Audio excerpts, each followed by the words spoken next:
যে কেউ জীবনে যেই জিনিসটা আমরা হতে চাই প্রত্যেকে সেটা হইতে পারবে। জাস্ট আমাদের দুইটা কাজ করতে হবে। নাম্বার ওয়ান হচ্ছে শয়তানদের একটা মিটিং হচ্ছে, শয়তানরা বসছে সব, এবং মিটিং এর কমান্ডার ইন চিফ হচ্ছে ইবলিস নিজে। সে সবাইকে বলতেছে যে মানুষকে যেভাবে আল্লাহ বানাইছে এদেরকে যদি আমরা জাহান্নামের রাস্তায় নিতে চাই তাহলে সবাই বুদ্ধি হাজির করো, একটা করে মিনিমাম বুদ্ধি দিতে হবে। কোন শয়তানি বুদ্ধি দিয়ে মানুষকে সবচাইতে বেশি জাহান্নামের রাস্তায় নেওয়া যায়। এক এক করে বুদ্ধি সবাই লিখতেছে। কমান্ডার ইন চিফ ইবলিস খুব আগ্রহ নিয়ে সবগুলো জিনিস চেক করতেছে। করতে করতে সে একটা জায়গায় গিয়ে আটকে গেছে। একজন বলতেছে যে ঘড়ি নষ্ট করে দিতে হবে, ঘড়ি। কমান্ডার ইন চিফ ইবলিস সে বলতেছে এত জিনিস থাকতে তুমি মানুষের ঘড়ি নষ্ট করতে চাও, কারণটা কি? ও বলছে যে মানুষ জান্নাতের পথে যাওয়ার জন্য আল্লাহ তাকে এমন একটা সাপোর্টেড সিস্টেম দিয়েছে, তার মাথার যে হাইপোথ্যালামাস সেখানে একটা ঘড়ি সেট করছে। এই ঘড়ি অনুযায়ী যদি একটা লোক চলে তাহলে সে নিশ্চিত করে জান্নাতের রাস্তায় চলে যাবে। আর এই ঘড়িটা যদি আমরা নষ্ট করতে পারি তাহলে ওই লোকটাকে জাহান্নামের রাস্তায় নিয়ে যাওয়া খুব সহজ হবে। এই যুক্তি শোনার পরে ইবলিস খুব খুশি যে তাহলে জাহান্নামে যাওয়ার সবচেয়ে সেরা বুদ্ধি হচ্ছে ঘড়ি নষ্ট করতে হবে। যে হ্যাঁ, তখন জিজ্ঞেস করলো যে ঘড়ি যে আমরা নষ্ট করব কোন কোন কৌশলে করব। এইটার পিছনে সবাই বুদ্ধি লিখতেছে। যেই বুদ্ধিগুলো তারা লিখছে সেগুলো আমরা আলোচনা করার আগে আরেকটা ঘটনায় চলে যেতে চাই। আজ থেকে প্রায় 90 থেকে 95 বছর আগের ঘটনা। গুহার মধ্যে একজন হচ্ছে শুয়ে আছে, হঠাৎ করে সেই গুহার বাংকারের মধ্যে বোম পড়ে গেছে। যখন বাম পড়ছে, যে গুহার মধ্যে ছিল সে কিন্তু মনে করছে যে সে বাস্তবেই হচ্ছে গুহায় বোম পড়েছে। তা সে যে ঘুমের মধ্যে ছিল সে টেরই পায়নি। সে করলো কি, তড়ি ঘরে করে ঘুমের মধ্যেই বাংকার থেকে বের হয়ে দূরে চলে গেছে। যাওয়ার পরে গিয়ে দেখে যে সে এতক্ষণ যা কিছু দেখছিল সেটা একটা দুঃস্বপ্ন ছিল।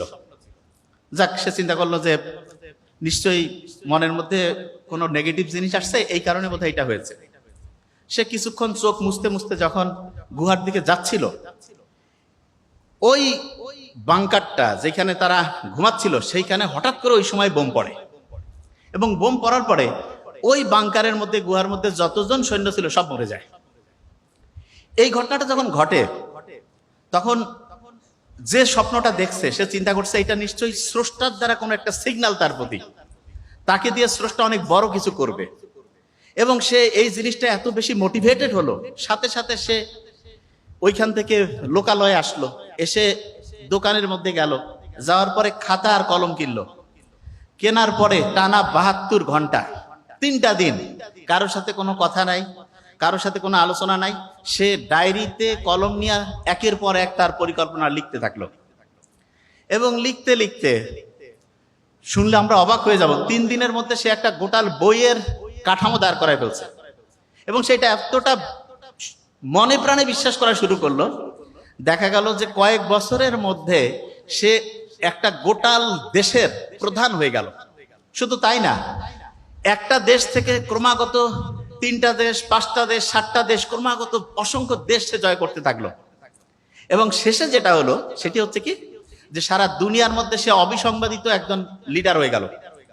সেই লিডারের নাম, যদিও আমরা তাকে সাপোর্ট করবো কি করবো না সেটা পরের কথা, কিন্তু সে হচ্ছে হিটলার। ওই বাংকারের মধ্যে ছিল।